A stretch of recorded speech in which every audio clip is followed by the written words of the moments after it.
Монголын сүүлчийн хатан гинэн билийг эрүүдэн байцааж тамлан хороосон нь. Зарим хэрэгт цус нулимс нэвтсэн байдаг нь мангаст оржоос эхлүүлээд Монгол Орос харгас байцаагчдын гарт нухлуулж хорихын хүйтэн өрөөнд шаналцуулсан хөөрхий Монгол бүсгүүчүүд их билээ.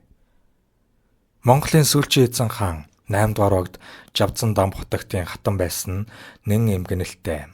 Богдтой 20-д жил ханьсан улсын их тагн Дондог дулам хатан 1923 оны ихээр тааллуулжээ. Зун нь Богд хааны бац хүргэн шадар сайд хөвчийн Жонон ван цог адрахын хошууны 40 чойлон хийдэд Богдтой ивэлжилтэй 15 бүсгүйг цуглуулан буддын шашны ёсоор нэрсийг шодоход хамгийн ихэнд 1906 оны сүрээр дарсан хэмээгч гал морьтжилтэй Цэм билийн нэртэй хуудас гарснаар түүнийг их тагны хойд дүр мөн хэмээн тодруулжээ. Богд хаан Цэм билд Юмчагма гэдэг нэр хайрлан цагаан дар хэмээн өргөмжилснөөс гадна ундаг өвчтэй байсан тул чойжин болгож сахилын нэр хүртээсэн нь гинэн бил болоо.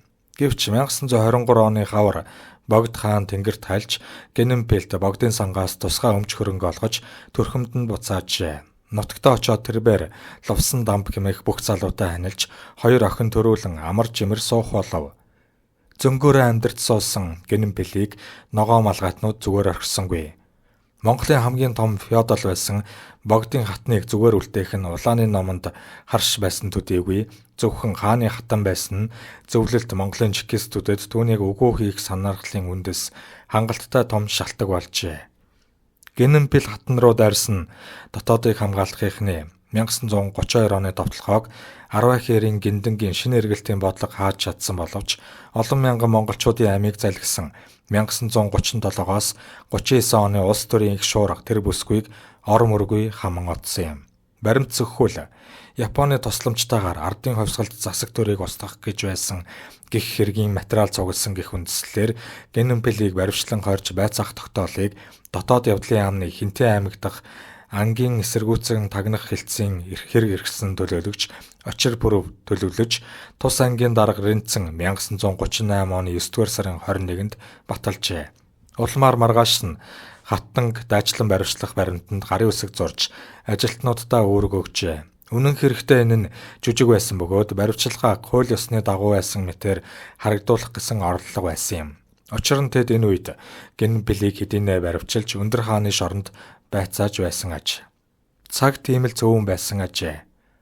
Хавтаст хэрэгдэх баримтаас үцхэд дотоод явдлын яамны онон хурхдах ангиас тусгай томилогдсон төлөөлөгч Дамдан жав гэгч бурай дээр баривчлах баримт батлагдахаас 8 хоногийн өмнө буюу 1938 оны 9-р сарын 13-нд Адуутын Наван лувсангийн өргөмөл охин гинэн билийг баривчлан гэр орныг нэгжин хөрөнгийг нь хураачсан байв.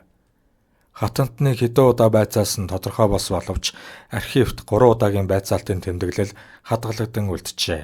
Шарав гэгч төлөөлөгч 1938 оны 9-р сарын 22-нд зөвхөн биеийн байцаалт авсан байна. Ил мэдүүлэгт Наван лувсангийн гинэн бил бие 33 настай Хинтээ аймгийн Дадал сумын харьяат багийг мэдэхгүй. Барьцын булан хаваар нутагладаг. Гэр 1 ам бүл 6 эцэг Наван лувсан нас 60 гаруй, их тунгаа нас 60 гаруй, миний нөхөр лувсан дамб нас 38, миний охин Цэрмаа нас 10-аад, мөн охин Доржханд нас 10 гаруй гих зэрэгээр өтсөн тэмдэглэгдэн үлджээ.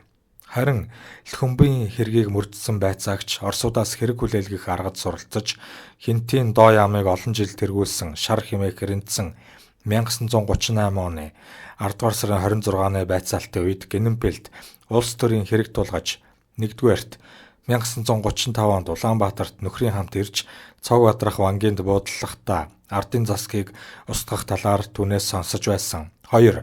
1936 онд Барай бун хийдийн Номон хаан лам найдан сүрэнгийн удирдсан хувьсгалын эсэргүү байгууллагад илсэн орж шашныг мандуулахын тулд ардын засгийг устгах зорилгоор бослог гаргахаар бэлтгэж байсан. 3.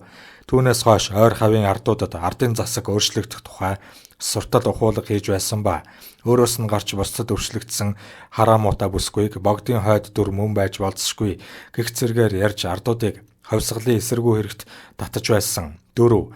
Богдыг залгах ба шашныг дэлгэрүүлэх зорилгоор 1936 онд Гүртэн ламын хуралд 130 төгрөг шилжүүлэн нэгэн хурал дааж хуруулсан гэх хэрэгүүдийг хүлээлгсэн байдаг.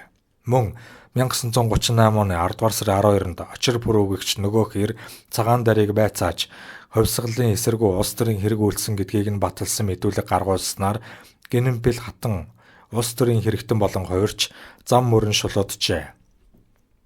Хавтас тэргийг уншиж хуудас болгоныг нэмэрт суухдаа Генэмбэл хатантан дотоод яамны эрүүшүүлтийг өөрийн хэр чинээгээр төсөөлсөөр эцэстээ улс төрийн хилс хэрэгт унахаас өөр аргагүй болсон нь анзаарэгддэг.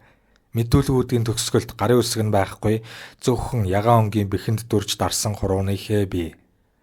Хаант төрийн 9 эрдэнэ нэг хатан хүн Монгол төвд бичгийн аль алинаар нь мотрын үсгээ зурчих эрэмтдэй байсан эргэлзээгүй юм. Тиймээс хурууны хээ Генэмбэл хатанд улс төрийн зохиомол хэрэг тулгасны баталгаа болон үлджээ.